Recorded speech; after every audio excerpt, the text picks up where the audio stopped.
நீங்கள் பார்த்து கொண்டிருப்பது உங்கள் ஜாஷுவா டிவி. சகல ஜனங்களுக்கும் நற்செய்தி.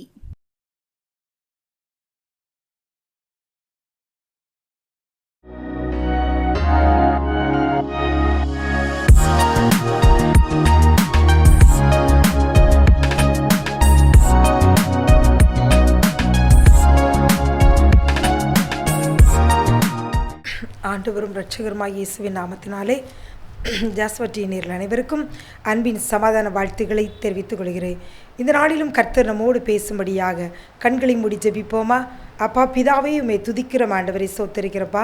நீங்கள் நல்லவர், நன்மை செய்கிறவரப்பா. அப்பா, நீங்கள் எங்களோடு பெரியவராக இருப்பதுக்காக உமக்கு நன்றி ஆண்டவரே. தகப்பனே, மற்றும் ஒரு நிகழ்ச்சியில் அப்பா நீர் எங்களோடு பேசும்படியாக கடந்து வந்திருக்கிறீங்க ஆண்டவரே. நீர் எங்களோடு பேசும் அப்பா. கேட்கிற உள்ளங்களை ஒருமுகப்படுத்தும், ஏற்ற வார்த்தையை நீர் கொடும், வழி நடத்தும். இயேசுவின் மூலம் ஜெபிக்கிறோம் நல்ல பிதாவே, ஆமேன் ஆமேன். இந்த நாளிலும் தேவன் நம்மோடு பேசும்படியாக கொடுத்த தலைப்பு வித்தியாசம், அதாவது வேறுபாடு. ஜெபிக்கிற பிள்ளைகளுக்கும் ஜெபிக்காதவர்களுக்கும் வித்தியாசம். இன்னும் உலக பிரகாரமாக வாழ்க்கை வாழ்ந்து கொண்டிருக்கலும் ஆண்டவருக்காகவே பரிசுத்தமாகவே வாழ வேண்டும் என்று விட்டு போட்டவர்களுக்கும் உள்ள வித்தியாசத்தை ஆண்டவர் எப்படியெல்லாம் வேதத்தில் வித்தியாசம் காண்பித்தார். இன்றைக்கும் நம்ம உலக வாழ்க்கையில் வாழ்ந்து கொண்டிருக்கிறோம். ஆண்டவருக்காகவே வாழ்கிற பிள்ளைகளுக்கும் பரிசுத்தமான தெய்வத்தை வணங்குகிறவர்களுக்கும் மற்றவர்களுக்கும் பரிசுத்த வாழ்க்கை வாழ்கிறவர்களுக்கும் பாவத்து கஞ்சி ஓடுகிறவர்களுக்கும் இல்லை என்ன வித்தியாசம்? அவர்களுக்கு என்ன நன்மையை ஆண்டவர் தருகிறார்? எப்படிப்பட்ட ஒரு பிரித்தெடுக்கப்பட்ட வாழ்க்கை நாம் வாழ வேண்டும்? உலகம் பாவத்துக்குள்ளும் அசுத்தத்துக்குள்ளும் கிடக்கிறது. நாம் மற்றவர்களைப் போல அல்ல, நாம் பரிசுத்தத்துக்காக வாழ்வதற்கே அழைக்கப்பட்டவர்கள். இந்த உலக வாழ்க்கை அழிந்து போகக்கூடியது, நிச்சயமில்லாத ஒரு வாழ்க்கை. நம்முடைய நோக்கமெல்லாம் பரலோகத்துக்கு நோக்கி நாம் ஓடுவது தான் நம்முடைய வாழ்க்கை. அந்த இடுக்கமான வாசல் வழியே உலகத்தையும் உலகத்தில் உள்ளவைகளையும் வெறுத்து உதறி தள்ளிவிட்டு அந்த பரம காண நோக்கி பரிசுத்தத்தோடு நாம் வாழ வேண்டும் என்று சொல்லி ஆண்டவர் விரும்புகிறார். அதனால் நாம் ஒரு வித்தியாசம் உள்ளவர்களாக இந்த உலகத்தில் வாழ வேண்டும். அந்த வித்தியாசத்தை எப்படி நாம் தான் எப்படி அதை தெரிந்து கொள்ள வேண்டும், வித்தியாசமான வாழ்க்கையே அப்படின்னு சொல்லி கூட வேதத்திலிருந்து கூட சில காரியங்களை நாம் பார்ப்போம்.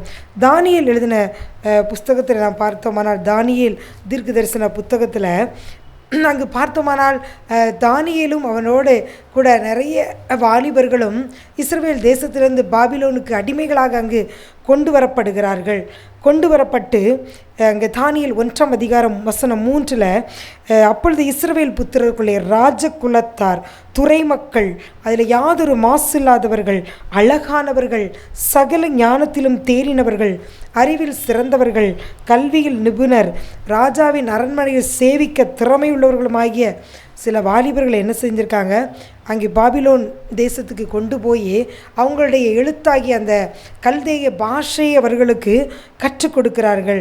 கற்றுக் கொடுத்துட்டு இருக்கும் பொழுது அங்கே என்ன செய்கிறாங்கன்னா 3 வருஷம் அவருக்கு அந்த பாஷையை கற்றுக் கொடுக்கணும். இந்த ராஜா உண்ணக்கூடிய அவங்க சாப்பிடக்கூடிய சாப்பாடெல்லாம் கொடுத்து இந்த வாலிபர்களை நல்லா புஷ்டியாக வளர்த்து அவர்கள் ராஜாவுக்காக பயன்பட வேண்டும், அந்த தேசத்துக்கு பயன்பட வேண்டும் என்பது அவர்களுடைய நோக்கம்.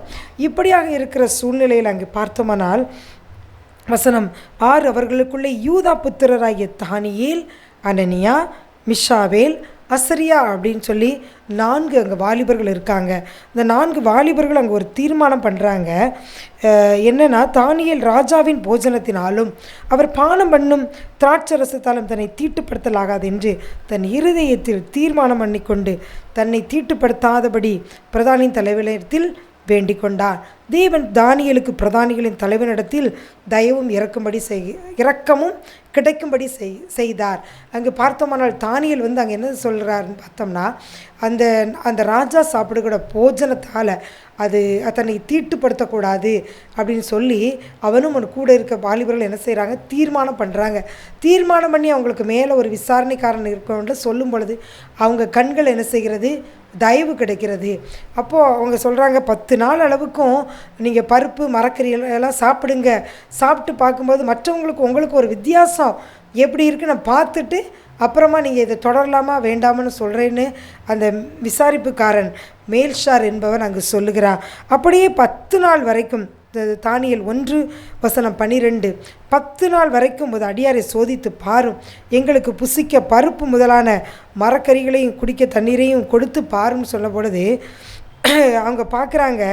15. 10 நாள் சென்ற பின்பு ராஜா போஜனத்தை புசித்த எல்லா வாலிபரை பார்க்கிலும் இவர்கள் முகம் எப்படி இருக்குதாம், களை உள்ளதாயும் அவங்க சரீரம் புஷ்டி உள்ளதாயும் அங்கே என்ன செய்கிறது, காணப்படுகிறது.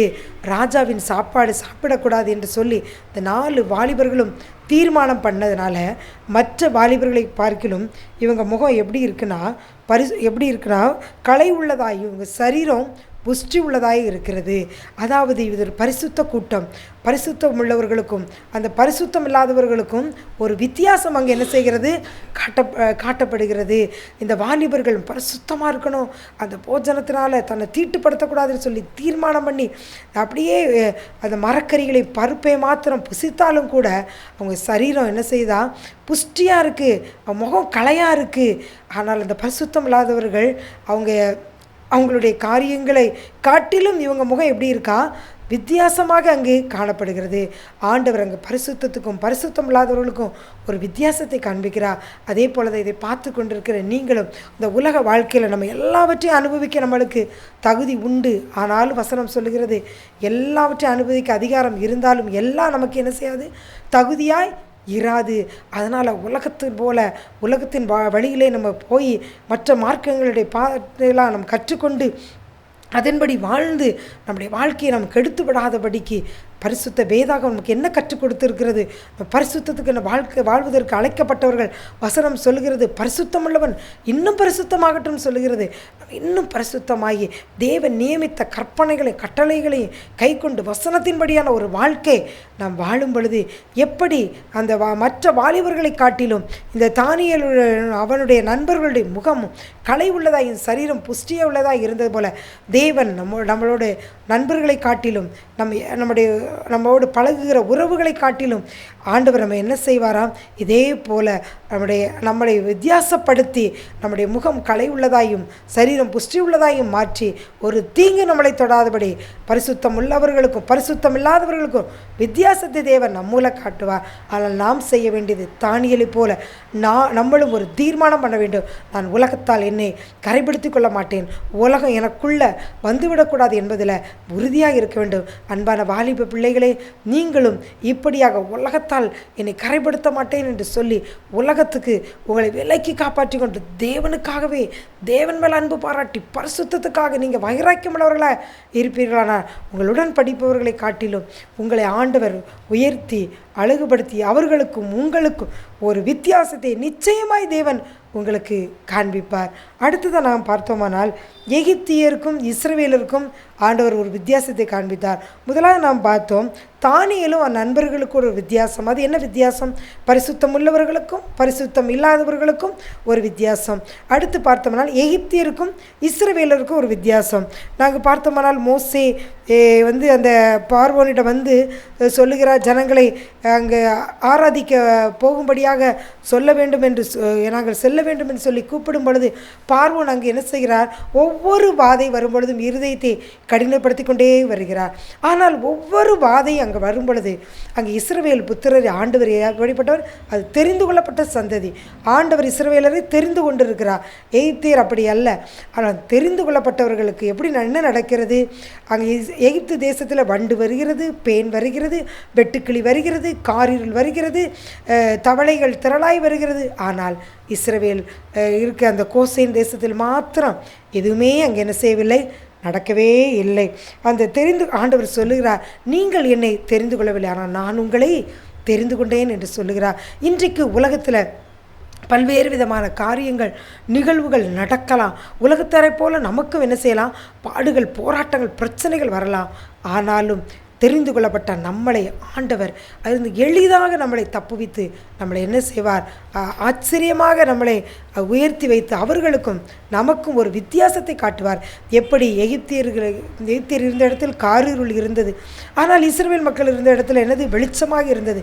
அதே போல தான் இந்த உலக வாழ்க்கையில் வாழ்ந்து கொண்டிருக்க இந்த உலக வாழ்க்கையில் உலகமே இருளில் கிடந்தாலும் வானமே வெண்கலமாக மாறினாலும் எவ்வளவுதான் பஞ்சம் பசி போராட்டம் என்னதான் உலகத்தில் வந்தாலும் கர்த்தரை உறுதியாய் பற்றி கொண்டவர்களுக்கு, அவரை நாமத்தை அறிந்தவர்களுக்கு ஒன்றும் குறைபடாமல் கர்த்தர் காப்பாற்றுவார். கர்த்தர் விசேஷமாக போஷித்து கனப்படுத்துவார். அதே போல தான் நாங்கள் பார்த்தோமானால் 10வது வாதை, அது மிக கொடுமையான ஒரு வாதை. ஆண்டவர் எத்தனையோ அங்கு வாதைகளை காண்பித்தால் பார்வோன் திருப்பி இருதயத்தை கடினப்படுத்தின பொழுது 10வது வாதை தலைப்பிள்ளை சங்காரம் அங்கு காணப்படுகிறது. அது அங்கு யாத்திராகமம் 12ஆம் அதிகாரத்தில் சொல்லப்பட்டுள்ளது. அங்கு ஆண்டவர் சொல்லுகிறார், இஸ்ரவேல் ஜனங்கள்லாம் நீங்கள்லாம் ஒரு ஆட்டுக்குட்டியை அடித்து இரத்தத்தை எடுத்து நிலைக்காலில் பூசிக்கொள்ளுங்கள், தெளித்து விடுங்கள். அப்பொழுது சங்கார தூதன் அங்கே கடந்து செல்லும் பொழுது அது அங்கே ரத்தத்தை பார்த்தவன் செய்வா கடந்து செல்வான்.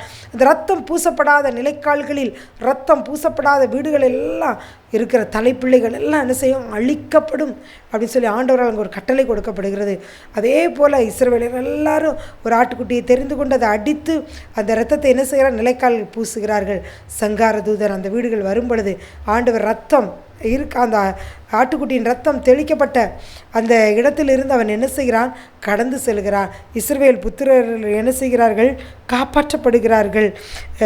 வசனம் யாத்திராகமம் 12:29 பார்த்தோமானால், நடுராத்திரியிலே சிங்காசனத்தின் மேல் வீற்றிருக்கும் பார்வோனுடைய தலைப்பிள்ளை முதல் காவல் கிடங்கில் இருக்கும் சிறைப்பட்டவனின் தலைப்பிள்ளை வரைக்கும் எகிப்து தேசத்தில் இருந்த முதற்பேர் அனைத்தையும் மிருக ஜீவன்களின் தலையீற்று அனைத்தையும் கர்த்தர் என்ன செய்தார், அழிக்கிறார். எல்லா மிருக ஜீவன்களின் தலையீற்றையும் ஆண்டவர் அங்கே விட்டு வைக்கலை. ஏன்னா அவன் அவ்வளவு தூரம் கடினப்படுத்தி அந்த எகிப்தியர் இஸ்ரவேலர் அடிமைத்தனத்தில் வைத்ததுனால ஆண்டவர் என்ன செய்கிறார், அங்கு அந்த எகிப்தியரோட தலையீற்று அனைத்தையும் அங்கு அழிக்கப்படுகிறது. இப்படியாக பார்த்தோமானால் ஆண்டவர் தெரிந்து கொள்ளப்பட்ட எகிப்தியருக்கும் இஸ்ரவேலருக்கும் அங்கு வித்தியாசத்தை காண்பிக்கிறார். அங்கு எகிப்து தேசமங்கு மரண ஓலம், எல்லா வீடுகளிலும் அங்கே என்ன செய்து மரண ஓலம் காணப்படுகிறது. அழுகையின் கூக்குரல் கேட்கிறது. இஸ்ரவேலரோ அவங்க என்ன செய்கிறாங்க, அப்படியே அவங்க ஆடு மாடு வசனம் 32 நீங்கள் பார்வனே சொல்கிறா, நீங்கள் சொன்னபடியே உங்கள் ஆடு மாடுகளை ஓட்டிக்கொண்டு என்னையும் ஆசீர்வதிங்கள் சொல்கிறா. ஜனங்கள் சந்தோஷத்தோடைய குடும்பம் அணியாய் எகிப்து தேசத்திலிருந்து என்ன செய்கிறாங்க, புறப்பட்டு போகிறார்கள். இப்படித்தான் பிரியமானவர்களே, தெரிந்து கொள்ளப்பட்ட இஸ்ரவேலருக்கும் எகிப்தியருக்கும் ஒரு வித்தியாசத்தை காண்பித்த தேவன் இன்றைக்கு ஆண்டவர் உங்களை என்ன செய்கிறார், தெரிந்து கொண்டிருக்கிறார். எப்படி தெரிந்து கொண்டிருக்கிறார், அவருடைய இரத்தத்தினால், விலையேறப்பெற்ற அவருடைய இரத்தத்தினால் உங்களை மீட்டு, இரத்தத்தை விலைக்கரையும் செலுத்தி உங்களை மீட்டவருடைய இரத்தத்தினால் கழுவி உங்களை நீதிமான்களாக மாற்றி உங்களை அவருடைய பிள்ளைகளாக அவர் தெரிந்து கொண்டிருக்கிறார். அதனால் மற்றவர்களுக்கும், உங்களை சூழ இருக்கிற மற்றவர்களுக்கும் உங்களுக்கும் நிச்சயமாக ஒரு வித்தியாசத்தை காண்பிப்பார். நீங்கள் செய்ய வேண்டியதெல்லாம், நான் இயேசுவின் இரத்தத்தால் கழுவப்பட்டவர், நான் நீதிமான், என் இயேசு எனக்காக ரத்தம் சிந்திருக்கிறார், அதனால் நான் இந்த பாவம் செய்ய மாட்டேன், நான் பரிசுத்தமாய் வாழ்வேன், உலகம் போன போக்கில் நான் போக மாட்டேன், உலகத்தை போல நான் ஒரு வாழ மாட்டேன், நான் தெரிந்து கொள்ளப்பட்டவன், நான் பிரித்தெடுக்கப்பட்டவன், நான் ஒரு பிரித்தெடுக்கப்பட்ட வாழ்வேன் என்று சொல்லி நீங்கள் உறுதியாய், நீங்கள் உண்மையாய் வசனத்துக்கு கீழ்ப்படிந்து இருப்பீர்களானால் தெரிந்து கொள்ளப்பட்ட உங்களுக்கும் இந்த உலகம் போன போக்கில் போகிற மற்ற பிள்ளைகளுக்கும் ஒரு வித்தியாசத்தை ஆண்டவர் நிச்சயமாக உங்கள் வாழ்க்கையில் காட்டுவார். நீங்கள் நினைக்கலாம், நான் இப்படியாக ஜெபித்து நான் பரிசுத்தமாக வாழ்ந்து என்ன பிரயோஜனம், அவர்களைப் போல தான் என்னுடைய வாழ்க்கையிலும் நடக்கிறது என்று சொல்லி. இல்லை பிரியமானவர்களே, உங்கள் வாழ்க்கையில் தேவன் வைத்த திட்டம் பெரிது, நோக்கம் பெரிது. உங்களுக்கு பிரச்சனை வரலாம், பாடுகள் வரலாம், ஆனால் தெரிந்து கொள்ளப்படாதவர் அவர்கள் அழிந்து போவார்கள். ஆனால் ஆண்டவர் உங்களை அந்த லகுவாய் தப்ப பண்ணுவார். அப்படித்தான் பிரியமானவர்களே, ஒரு அன்பான வாலிப மகள் படிக்கும் பொழுதே 12ஆம் வகுப்பு படிக்கும் பொழுதே ஒரு பெரிய கொடிய வியாதினால் பாதிக்கப்பட்டு அந்த மகள் அந்த 12ஆம் வகுப்பு படிப்பை தொடர முடியவில்லை அவளால். அப்படியாக அடுத்த வருடம் மீண்டுமாக அந்த ஒரு வருடம் ட்ரீட்மெண்ட் எடுத்து மறுபடியுமாக பள்ளியில் சென்று படிக்கும் பொழுது பல போராட்டங்கள், பிரச்சனைகள், அடுத்த உயர் பிள்ளைகளோடு சேர்ந்து படிக்கும் பொழுது, ஆனாலும் அவள் படிக்கணும் அப்படின்னு சொல்லி அவங்கள் ஆண்டவரை அறிந்த குடும்பம், தாய் தகப்பன், இவளுக்கு அப்போதும் ஒரு பலவீனம் இருந்து கொண்டே தான் இருந்ததா. ஆனாலும் அவள் படித்து என்ன செய்தாலும் அப்படியாக வரும் பொழுது ஆண்டவர் அவளுக்கு நல்ல வேலையை கொடுத்தாலும், அவளுக்கு இருந்த அறிவு குறைவுள்ளது. ஆனாலும் ஆண்டவர் அந்த இடத்துல இரக்கம் பாராட்டுவார். நல்லதொரு உத்தியோகத்தை ஆண்டவர் அவளுக்கு கொடுத்தாரா. இன்றைக்கும் அவளுக்கு அந்த பலவீனம் இருந்து கொண்டே தான் இருக்கிறது. அதற்காக மருத்துவமனையில் ட்ரீட்மெண்ட் எடுத்துக்கொண்டே தான் இருக்கிறார். ஆனால் ஆண்டவர் நல்ல குழந்தைகள், வீடு, கணவன் எல்லாம் கொடுத்து ஆசீர்வச்சு அந்த பலவீனத்திலும் ஆண்டவர் பலன் அவளுக்கு பூரணமாக விளங்கி இன்று அவன் பிள்ளைகளை திருமணம் முடித்து கொடுக்கிற அளவுக்கு பேர குழந்தைகளாம் பார்க்கும்படியாக ஆண்டவர் கிருபை செய்து ஆசீர்வதித்து வைத்திருக்கிறார். பிரியமானவர்களே, அவளை போல வியாதியில் பாதிக்கப்பட்டவர்கள் எத்தனையோ பேர் உண்டு. அதே சூழ்நிலையில் அவங்க கடந்து போனவர்கள் எத்தனையோ பேர் மரித்து போயிருக்கிறார்கள். வாழ்க்கையை இழந்து வேலை இல்லாமல் நிறைய பிள்ளைகள் அப்படிப்பட்ட வியாதி நிமித்தம் திருமணம் செய்து கொள்ள முடியாதபடி இப்படி எத்தனையோ சூழ்நிலைகள் காணப்படுகிறது. அவங்க சொன்னார்கள், என்னை போல பாதிக்கப்பட்டவர்கள் அநேகர், அவர்கள் திருமணமாகவில்லை, வேலை இல்லை, பல்வேறு கஷ்டம் பாடுகளில் கடந்து போகிறாங்க. அநேகர் இந்த கஷ்டத்தை தாங்க முடியாமல் மரித்து போயிருக்கிறார்கள். அந்த வியாதி நிமித்தமாக தற்கொலை பண்ணியிருக்கிறார்கள். ஆனால் ஆண்டவர் என்னை ஜீவனோடு வைத்து இவ்வளவு நன்மைகள், பலவீனம் இருந்தாலும் இவ்வளவு நன்மைகளை கொடுத்து ஆசீர்வதித்திருக்கார் என்று சொல்லி அந்த சகோதரி சாட்சி சொன்னார்கள். காரணம் அவருடைய ஜெபம், தாய் தகப்பனின் ஜெபம்.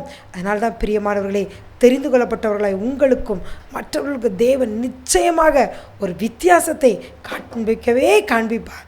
நாம் செய்ய வேண்டியதெல்லாம், நான் இரத்தத்தால் கழுவப்பட்ட நீதிமான் என்று சொல்லி வசனத்துக்கு, நம்ம ஆண்டவருடைய வார்த்தைக்கும் நடுங்கி நாம் கீழ்ப்படியும் பொழுது ஆண்டவர் நிச்சயமாக உங்களுக்கும் மற்றவர்களுக்கு ஒரு வித்தியாசத்தை நிச்சயமாக காட்டுவார். அன்று தானியேலுக்கும் நண்பர்களுக்கு ஒரு வித்தியாசத்தை காண்பித்தார். எகிப்தியருக்கும் இஸ்ரவேலருக்கும் ஒரு வித்தியாசத்தை காண்பித்தார். ஒரே ஒரு காரியத்தை கூட நாம் பார்ப்போமானால், தாவீதுக்கும் அவன் சகோதரருக்கும் கூட ஒரு வித்தியாசத்தை ஆண்டவர் அங்கு காட்டுகிறார். நாம் முதலாவது பார்த்தோமானால், தாவீதுடைய வாழ்க்கையில் சவுலை ஆண்டவர் ராஜாவாக இராதபடி புறக்கணித்து தள்ளின பொழுது அங்கு சொல்லுகிறார் ஆண்டவர் சாமுவேலை பார்த்து, நீ துக்கமுகமாக இருக்கிறது என்ன, நீ எழும்பி அங்கு தாவீதை போய் ராஜாவாக அபிஷேகம் பண்ணுன்னு சொன்ன பொழுது அங்கு கடந்து வருகிறார் சாமுவேல். அங்கு ஈசாய் வீட்டுக்கு வந்த பொழுது, நான் ராஜாவாக அபிஷேகம் பண்ணணும்னு சொன்ன பொழுது ஈசா தன்னுடைய எல்லா குமார்களையும் கொண்டு வந்து விடுகிறார். ஒவ்வொருத்தரையாக பார்த்தபோது ஆண்டவர் இவர்களை அல்ல என்று சொன்ன பொழுது சாமுவேல் கேட்கிறார், இவ்வளவுதானா அவன் பிள்ளைகள் என்று சொன்ன பொழுது தாவீது அங்கு வனாந்தரத்திலிருந்து அழைத்து கொண்டு வரப்படுகிறார். அங்கு ராஜாவாக அபிஷேகம் பண்ணப்படுகிறார். நாம் அதே இது 1 சாமுவேல் 17 பார்த்தோமானால், தாவீதோட சகோதரர்கள்லாம் அங்கு அரசாங்கத்தில் உயர் பதவியில் இருக்காங்க. 1 சாமுவேல் 17ஆவது அதிகாரம் வசனம் 12. தாவீது என்பவன் யூதாவில் உள்ள பெத்லகேம் ஊரானாகிய ஈசா என்னும் பேரில் எப்ராத்திய மனுஷனுடைய குமாரனாய் இருந்தான். ஈசாய்க்கு 8 குமாரர் இருந்தார்கள். வசனம் 13. ஈசாயினுடைய 3 மூத்த குமாரர் சவுலோட கூட யுத்தத்துக்கு போயிருந்தார்கள். ஈசாயோட 3 குமாரர் அவங்க என்ன செய்கிறாங்க, இராணுவத்தில் இருக்காங்க. அவங்க யாரெல்லாம்னா, மூத்தவனுக்கு எலியாப், 2ஆம் குமாரனுக்கு அபினதாப், 3ஆம் குமாரனுக்கு சம்மா. இந்த 3 பேரும் இராணுவத்தில் இருக்காங்க. இவர்களை விசாரித்து வருவதற்காகத்தான் அங்கு ஈசாய் சொல்லுகிறார், அவர்களுக்கு நீ கொஞ்சம் பயிறு, 10 அப்பங்கள் இதெல்லாம் எடுத்துகிட்டு போய் அவங்க பால் கட்டிகளெல்லாம் கொண்டு போய் நில விசாரித்துட்டு வா என்று சொல்லும் பொழுதுதான், யுத்த களத்துக்கு வரும் பொழுதுதான் அங்கே கோலியாத்தை தாவீது சந்திக்கிறான். அப்பொழுது அங்கே சொல்லுகிறார் எலியாப். 1 சாமுவேல் 17:28.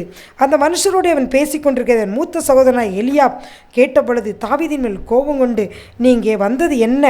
வனாந்தரத்தில் வந்த கொஞ்சம் ஆடுகளை யார் வசத்தில் விட்டாய்? யுத்தத்தை பார்க்க வல்லவாய் வந்தாய். உன் துணிகரத்தை, உன் இருதயத்தின் அகங்காரத்தை நான் அறிவேன் என்று சொல்லி கடுமையான வார்த்தைகளால் அந்த எலியா பங்கு தாவீதை என்ன செய்கிறான்? வசைப்பாடுகிறான். இந்த சகோதரர்கள் உலக பிரகாரமான வேலை செய்கிறார்கள். ஆனால் தாவீதோ வனாந்திரத்தில் எப்பொழுதும் கர்த்தரை என்ன செய்தான்? துதித்து கொண்டே இருக்கிறான். இங்கே பார்க்கிறான், கோலியாத்து இப்படியாக ஆண்டவர் நாமத்தை சொல்லி தூசித்து கொண்டிருக்கும் பொழுது அவன் என்ன செய்கிறான்? தாவீது, நீ நிந்தித்த இயேசுவின் நாமத்தினாலே நான் என்ன செய்கிறேன்? உன்கிட்ட வருகிறேன்னு சொல்லி ஆண்டவர் நாமத்தை, அவன் கர்த்தரின் நாமத்துக்கு வைராக்கியம் பாராட்டி ஆண்டவர் நாமத்தினால போகும்பொழுது அவனுக்கு அங்கே ஒரு ஜெயம் கிடைக்கிறது. தாவீது ஆண்டவரை துதிக்கிற மகனாக, கர்த்தருக்கு வைராக்கியம் பாராட்டுகிறவனாக, அவன் சகோதரரை பார்க்கிற அவன் தனிமைப்படுத்தப்பட்டவனாக வனாந்தரத்தில் இருந்தாலும் எப்பொழுதும் ஆண்டவரை துதித்தவனாக இருந்தான். ஒரு சமயம் வந்த பொழுது அவன் என்ன செய்கிறான்? ஆண்டவர் நாமத்தை சொல்லி அதை பிரதானமாக வைத்து அவன் கோலியாத்தை அங்கே வீழ்த்துகிறான். பின் நாட்களில் பார்த்தால் இந்த சகோதரர்களால் அங்கே யுத்த களத்திலே இப்படி யுத்த வீரர்களாகவே இருந்து கொண்டிருந்தார்கள். ஆனால் அவர்கள் எல்லாவற்றிற்கும் தலைவனாக, ராஜாவாக தாவீது என்ன செய்கிறான்? அங்கு உயர்த்தப்படுகிறார். தாவீதிற்கும் அவன் சகோதரருக்கும் ஒரு வித்தியாசம் அங்கு காணப்படுகிறது. சகோதரர்கள் யுத்த வீரர்களாகவே இருக்கிறார்கள். ஆனால் தாவீது யுத்தத்தை நடத்துகிற ராஜாவாக, தலைவனாக ஆக்கப்படுகிறான். காரணம், தாவீது தேவனை எப்பொழுதும் துதித்து கொண்டே இருக்கிறான். இயேசுவின் நாமத்தினால அதுக்கு வைராக்கியம் பாராட்டி நிற்கிறதுனால ரெண்டு பேருக்கு வித்தியாசத்தை காண்பித்து ராஜாவாக தாவீது அங்கு உயர்த்தப்படுகிறான். அதே போல தான் பிரியமானவர்களை, நீங்கள் எப்பொழுதும் ஆண்டவரை துதித்து கொண்டே இருக்கும் பொழுது, இயேசுவின் நாமத்துக்காக வைராக்கியம் பாராட்டி இயேசுவின் நாமத்தை நீங்கள் எல்லா இடங்களிலும் பயன்படுத்தி சத்துருக்கு எதிராக யுத்தம் பண்ணும் பொழுது உங்களுக்கும் மற்றவர்களுக்கும் நிச்சயமாக ஒரு வித்தியாசம் உண்டு. அப்படியே ஜெபிப்போமா? அப்பா பிதாவே, உம்மை துதிக்கிற ஆண்டவரை சோத்தரிக்கிறோம்ப்பா. அநேக உள்ளங்கள், பார்த்து கொண்டிருக்கிற உள்ளங்கள், அவங்களைப் போல தான் எனக்கு நடக்கிறது, எனக்கு மட்டும் என்ன நடக்கிறது, ஆண்டவர் என்ன செய்தார் என்று சொல்லிக்கூட அநேக முறுமுறுப்புகள், கேள்விக்குறிகளோடு அநேகரதை பார்த்து கொண்டிருக்கிறார்கள். அப்படியெல்லாம் ஆண்டவர் இன்னைக்கு நீ பேசியிருக்கீங்க. பரிசுத்தத்துக்காக நீ வைராக்கியம் பாராட்டி இருக்கும் பொழுது, என் நாமத்துக்காக நீ வைராக்கியம் பாராட்டி இருக்கும் பொழுது உனக்கும் மற்றவர்களுக்கும் நிச்சயமா ஒரு வித்தியாசத்தை காட்டுவேன் என்று சொன்ன தேவன் இந்த பிள்ளைகள் வாழ்க்கையில் மற்றவர்களை காட்டில ஒரு வித்தியாசத்தை கொடுத்து இவர்களை இங்கே கனப்படுத்த வேண்டுமாய் கெஞ்சுகிற ஆண்டவரே.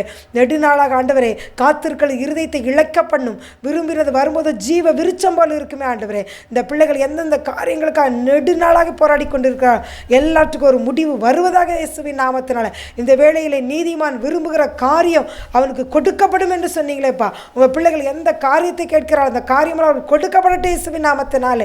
குடும்பங்களை ரட்சிப்பு உண்டாகட்டும் ஆண்டவரே. இச்சையின் ஆவிகள் எல்லாம் வெளியேறட்டும் இயேசுவின் நாமத்தினாலே. மூர்க்கவெறியின் ஆவிகள், கொலைவெறியின் ஆவிகள் எல்லாம் இயேசுவின் நாமத்தினாலே, குடும்பங்களை விட்டு தற்கொலையின் ஆவிகள் எல்லாம் வெளியேறட்டும் இயேசுவின் நாமத்தினாலே. இயேசுவின் மூலம் செபிக்கிறோம் நல்ல பிதாவே, ஆமீன்.